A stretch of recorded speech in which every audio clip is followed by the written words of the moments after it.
Cuando conozco la filosofía budista y veo que ahí no hay culpa ni pecado, sino responsabilidad, me fascinó. ¿Qué es meditar? Familiarizar la mente con la virtud. En la ciudad de Puebla, donde la cultura católica está tan arraigada, eran ofensas constantes y permanentes porque me veían vestido con los hábitos. No puede existir compasión sin sabiduría porque puedes caer en la estupidez, y no puede haber sabiduría sin compasión porque puedes rayar en la crueldad.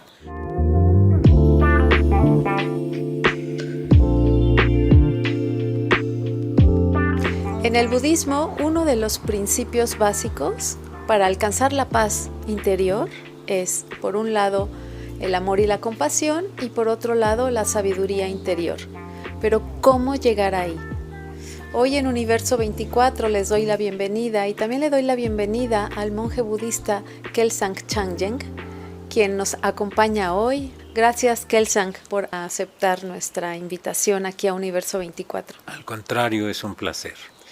Kelsang, me gustaría que te presentaras. Mi nombre como laico es Juan Carlos Martínez, y ya mi nombre como monje es Kelsang Yangchen. ¿Cómo me integro al budismo? A partir sobre todo de que conocí a un maestro budista, yo quedé fascinado con la explicación que dio acerca del budismo, y sobre todo en esa clase entendí que en el budismo no existía el pecado ni la culpa, porque yo vengo de una familia muy tradicional, extremadamente católica, y siempre estaba el concepto de pecado y de culpa, y sentía que era un concepto que me limitaba demasiado. Cuando conozco la filosofía budista y veo que ahí no hay culpa ni pecado, sino responsabilidad, me fascinó esa parte. Yo le dije al maestro, digo, yo me quiero ordenar como monje, pero yo he vivido esto, todo aquello. Y me dijo que bueno, me da mucho gusto que hayas vivido la vida profana en todo su esplendor, dijo, porque así vas a tener la oportunidad de disfrutar lo que es la paz espiritual. Y a partir de ahí entré ya más directamente al budismo, me fui a vivir a la Ciudad de México, y ya en el año 2000, en el verano del 2000, en San Francisco, California, me ordené como monje budista. Tenía yo, si mal no recuerdo, 30 años cuando me ordené como monje. ¿Y te llevó entonces solo 3 años hacer la preparación? Nosotros nos preparamos para ser maestros toda la vida. Entonces no tenemos un tiempo determinado, todo el tiempo nos estamos preparando, todo el tiempo estamos en las prácticas, siempre estamos leyendo, siempre estamos actualizándonos, aunque el budismo es muy tradicional en el sentido de que lleva más de 2600 años de tradición, sin embargo, es sobre todo un proceso de formación permanente.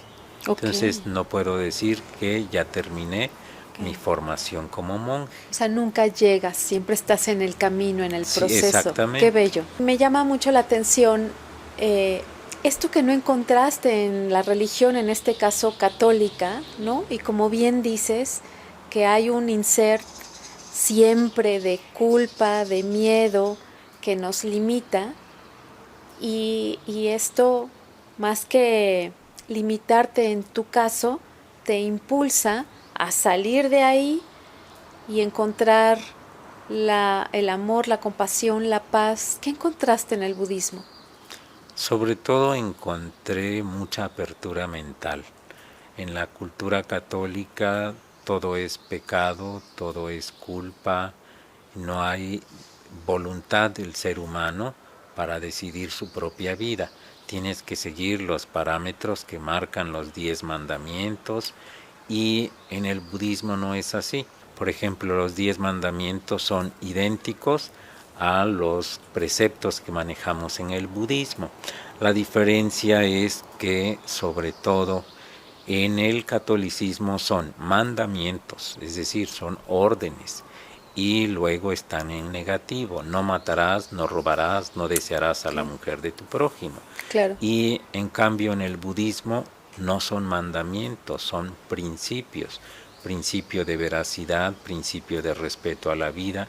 Son principios, te están invitando a practicarlos, no te están imponiendo. Pero según la programación neurolingüística, la mente no asimila el no. Si tú a un niño le dices no te subas a la mesa, lo primero que hace es eso. Claro. Entonces, a partir de ahí comprendí que la causa por la cual la cultura católica era, sobre todo, tan conflictiva era justamente a partir de sus bases, que era el no matarás, no robarás y no desearás a la mujer de tu prójimo. Todo eso, si a eso le quitas el no y lo ves como mandamiento, lo primero que hacen las personas es todo lo contrario. Claro. ¿Cuáles son los pilares del budismo? En primer lugar viene siendo la compasión y la sabiduría.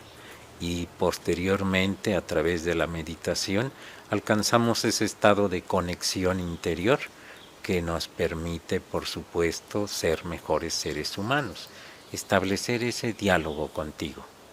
Vamos de pronto por la vida con el dedito hacia afuera señalando: yo soy así por tu culpa, tú me hiciste esto lo hiciste mal, ¿no? Pero entiendo que de manera muy amorosa el budismo empieza a darte el camino hacia adentro. O sea, es como una conquista tuya, no es propiamente alabar a un dios. Existe un problema en el budismo porque muchas personas no le consideran religión sino filosofía, y otras no lo consideran filosofía sino religión. ¿Cuál es el problema? El problema es que en nuestros parámetros occidentales no puede haber una religión atea. Una religión atea en el mundo occidental sería un absurdo, y tampoco puede haber movimiento filosófico que tenga rituales. El budismo es una religión no teísta, pero también es una filosofía y un modo de vida. Somos realmente una religión cuando lo estudias desde su estructura básica. Tiene toda la estructura de una religión, pero como no es teísta sino atea, en realidad nosotros nos miramos a nosotros mismos como potencialidades. Tengo la potencialidad, la posibilidad de ser un ladrón, de ser un asesino, o puedo ser un gran ser humano. Entonces, en función de ello, nosotros vamos ubicando exactamente qué quieres hacer de ti. No te están limitando. Y existe en el budismo una gran apertura mental.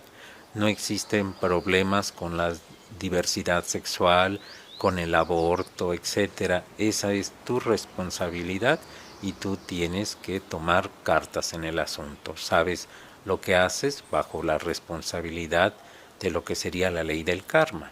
Entonces, ¿qué papel juega Buda? Buda viene siendo un símbolo. No es un personaje histórico, no nos interesa como personaje histórico.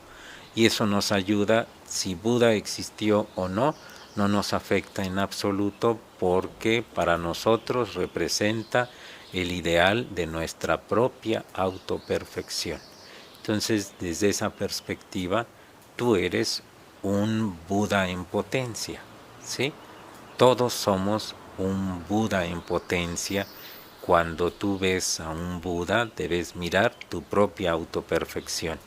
Y eso hace que constantemente y en la vida cotidiana seas más espiritual, porque estás en un choque constante con los impulsos primarios que tenemos y tratar de mejorar y solucionar todo ese problema.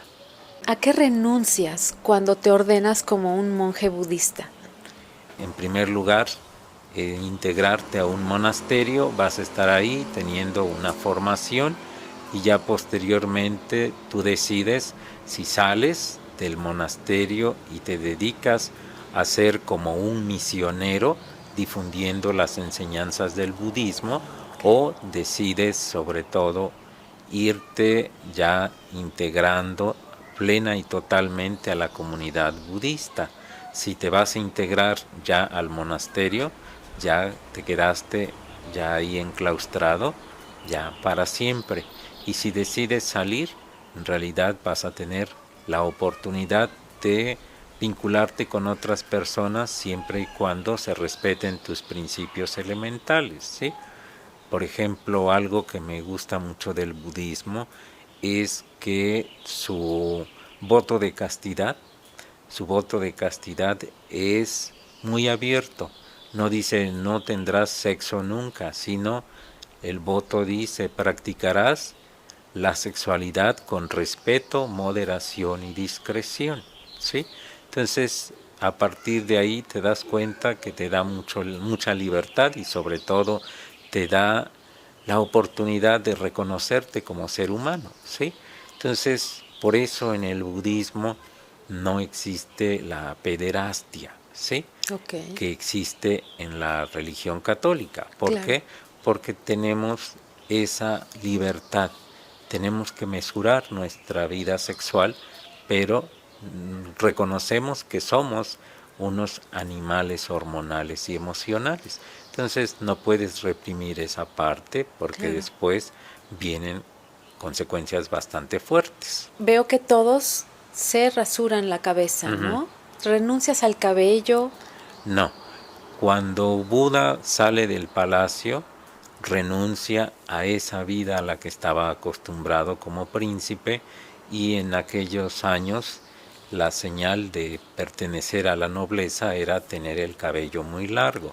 Entonces, Ok. cuando Buda sale del palacio, como una manera simbólica de renuncia, se corta el cabello, lo lanza hacia atrás, como dejando todo atrás y empezar una nueva vida. Entonces siempre nos recuerda la renuncia. Es la renuncia a la vida profana, renunciar al ego, renunciar sobre todo, renunciar a tratar de sobresalir en sociedad. Y el hábito, ¿tiene un significado el color? El budismo tiene distintas variantes. Tiene el budismo zen, que es japonés, el budismo chan, que es chino, etcétera, etcétera. Pero el budismo tibetano usa estos colores. El amarillo representa la sabiduría y el color vino representa la compasión, porque decimos que no puede existir compasión sin sabiduría, porque puedes caer en la estupidez, y no puede haber sabiduría sin compasión, porque puedes rayar en la crueldad. Entonces son dos pilares fundamentales que tenemos que seguir.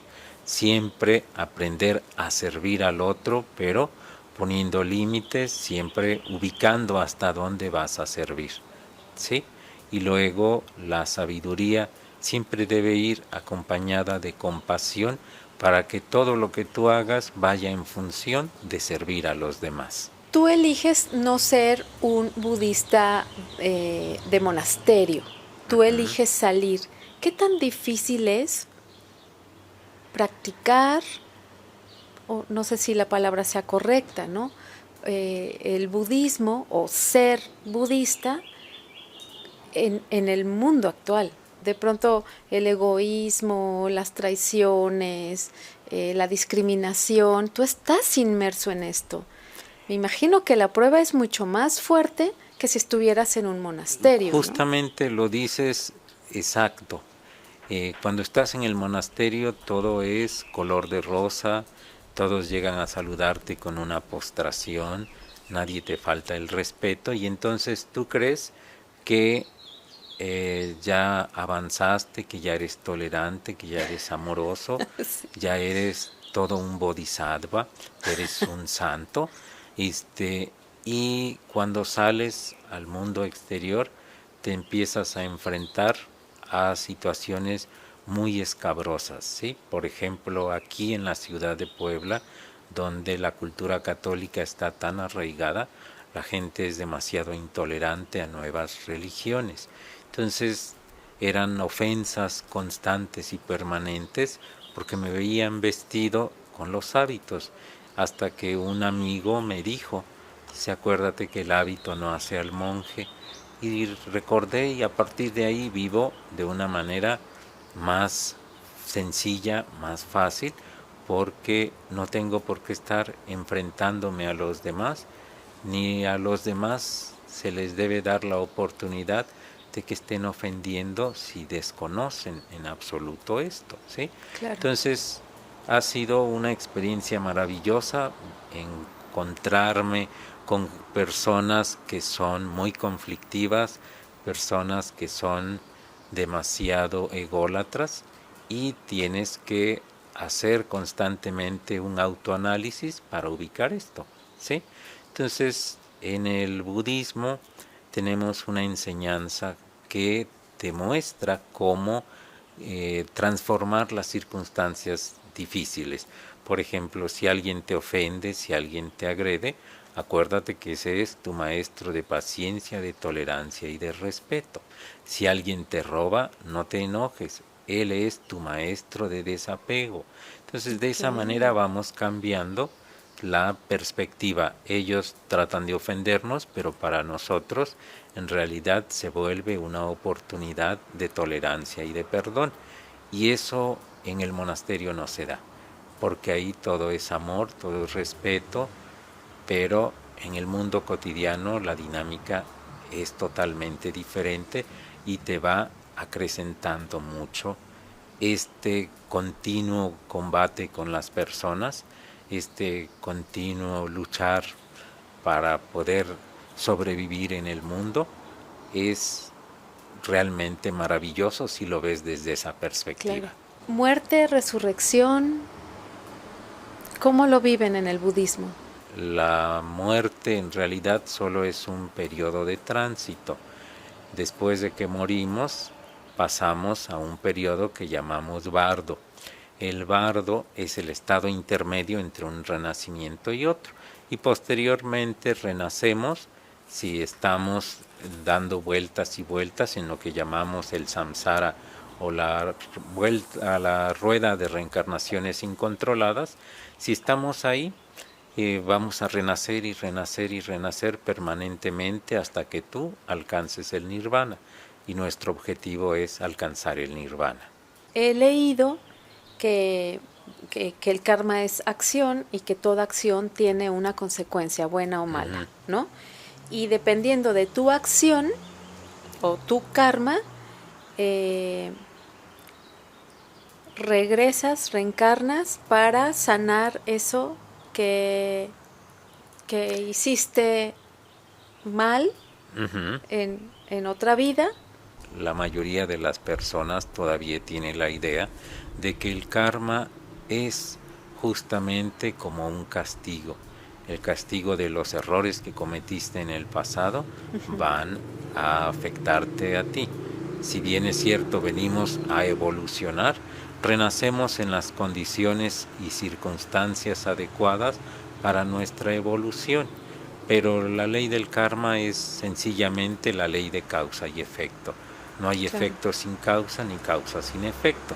Entonces, desde esa perspectiva debes tener claro que todo lo que tú haces al otro se ha de retornar a ti. Y por lo tanto, si dañas al otro, te estás dañando a ti mismo. Y eso nos da sobre todo una atmósfera de mucho respeto. Tienes que aprender a respetar a todos y así te respetas a ti mismo. ¿Qué es el alma? En el budismo no existe el concepto ni de alma ni de espíritu. Hablamos de mente. Somos cuerpo y mente. Entonces, como no tenemos un Dios, no tenemos espíritu. Muchas personas no ubican la diferencia entre espíritu y alma. Podemos decir que el espíritu es de Dios y el alma es del individuo. O el espíritu es como el mar y las almas son las distintas gotas. Pero en el budismo todo es mente, todo es mental, y entonces no tenemos alma y no tenemos espíritu, tenemos mente y conciencia. ¿Todo lo que creas viene de la mente? Sí, ¿Estoy claro, bien? Sí. y a partir de lo que tú creas tienes que ser consciente incluso para saber que puedes cambiarlo, que puedes modificarlo. Sí, por siendo supuesto, consciente. siendo consciente. El problema es que en la vida cotidiana es difícil despertar la conciencia porque vivimos condicionados por una cultura que nos obliga a vivir bajo ciertos parámetros, ¿sí? Entonces, despertar la conciencia es bastante complicado porque es darte cuenta de la situación en la que vives, la situación en la que viven los demás, darte cuenta de que tienes una interacción con todos los demás y sobre todo que somos gracias a los demás y por lo tanto todo lo que tú haces, todo lo que tú dices, todo lo que tú piensas afecta a todos los demás, por lo tanto eres responsable del universo que te rodea. Podría decirse que somos co-creadores y muchas veces estamos enojados con el dedito hacia afuera, como te decía en un principio, ¿no? De que esto no me gusta, esto está mal, esto está... Cuando todo esto es una creación. Si yo lo veo y me hago consciente, entonces en vez de ver hacia afuera, empiezo a ver hacia adentro, hacia mí y decir, ¿por qué? ¿Quién soy yo que he creado esto? Las circunstancias no son malas ni son buenas, depende de la perspectiva desde donde tú las veas. Y entonces esta enseñanza de transformar la adversidad en oportunidad de crecimiento se vuelve una gran herramienta para vivir la vida cotidiana de manera espiritual. Ok, esta conciencia de co-creador la puedo desarrollar de la mano de la meditación. Sé que en el budismo un pilar importante es la meditación. ¿Qué es meditar? Es fundamentalmente familiarizar la mente con la virtud. Así es como se define, porque en el budismo tibetano sobre todo practicamos la meditación que denominamos meditación activa, que consiste a través de la razón, vas a tratar de irte confrontando para irte familiarizando con procesos más virtuosos. Por ejemplo, te preguntan ¿qué vas a hacer mañana si ya no despiertas? ¿Sí? Y ese preguntarte, bueno, estoy en todas las posibilidades de morir el día de hoy, no lo he pensado, tengo muchos pendientes, no he arreglado nada. Esos confrontamientos te van a ir llevando a poco ir modificando tus propios parámetros, como dirían, a cambiar el chip. Sin la meditación no pudiéramos tener una vida espiritual. El budismo utiliza muchas formas del yoga. Por ejemplo, en el yoga tenemos el Raja Yoga, que es la meditación, el Bhakti Yoga, que es la devoción, el Jnani Yoga, que es el conocimiento. Y estos tres elementos son indispensables en el budismo. Nuestra base es la meditación, el hecho de estudiar y estudiarte a ti mismo, eso es conocimiento y sabiduría, y el hecho de estar haciendo mantras, estar haciendo rituales, eso es Bhakti Yoga. ¿Sí? Entonces, estos tres pilares son fundamentales. Los budistas no hacemos yoga de manera cotidiana, no hacemos el Hatha Yoga, no hacemos el yoga físico, sino más bien practicamos la parte más sutil del yoga. Para un budista, meditar diario sería como para en otras religiones orar diario. Tanto como es necesario en el sentido de obligación, no. Cada quien va poniéndose su propio ritmo. Lo que sucede es que con la meditación te llegas a sentir tan bien, te llegas a sentir tan pleno, tan satisfecho, que se vuelve una necesidad. Pero nadie te está exigiendo, debes meditar todos los días, no hay un canon que te diga todos los días, 3 veces al día, no, es una cuestión de decisión personal. Tú sabes si meditas una vez al año o meditas una vez a la semana es asunto tuyo, pero de ti depende el proceso de tu evolución. Yo recuerdo cuando tomamos ese taller de meditación que tú diste, y sabes que fue muy revelador porque supiste llevarnos creo que fueron 4 horas, 6 horas lo que duró el taller, pero supiste llevarnos de la mano poco a poco hacia el interior. Y recuerdo perfectamente que cuando terminó la meditación, yo abrí los ojos y me sentía como en un estado de conciencia alterado, porque tú empezaste, ya cuando abrimos los ojos, empezaste a invitarnos a ver todos los aspectos del salón. Y para mí todo se movía, todo tenía un movimiento y yo decía, ¿qué me metí? O sea, ¿qué es esto? Y ahí te das cuenta que sí es posible, sin meterte nada, alterar tu estado de conciencia y llegar a esa profundidad, a esa paz. Actualmente ya no se llaman estados alterados, porque eso es peyorativo. Se dicen estados no ordinarios de conciencia. En YouTube yo colaboro con una persona que se dedica a difundir la meditación y llevo aproximadamente como 112, 114 meditaciones. Podemos hacer una plática sobre la meditación, que es exactamente meditar. Exacto. La gente lo ve como algo muy complicado porque es sentarte y poner tu mente en blanco y porque eso de poner la mente en blanco, la verdad es que es un reto, ¿no? Muchos dicen, pues hasta que me muera va a estar en blanco. ¿Y el ego? El ego viene siendo, sobre todo, es ese yo al que debemos combatir permanentemente, porque nuestro ego siempre va a estar generando egoísmo, siempre va a querer todo para sí. Primero yo, después yo, al último yo, y eso nos aleja de la compasión. La compasión es servir al otro sin esperar nada a cambio, pero las personas cuando viven bajo el parámetro del ego viven en un estado egoico y primero yo, después yo, al último yo y eternamente yo. Nosotros estamos para servir a los demás, pero con inteligencia. Yo te agradezco mucho que hayas estado con nosotros. Al contrario, es un placer y sobre todo la oportunidad de llegar a más personas es maravilloso. ¿Dónde podemos encontrarte en redes sociales?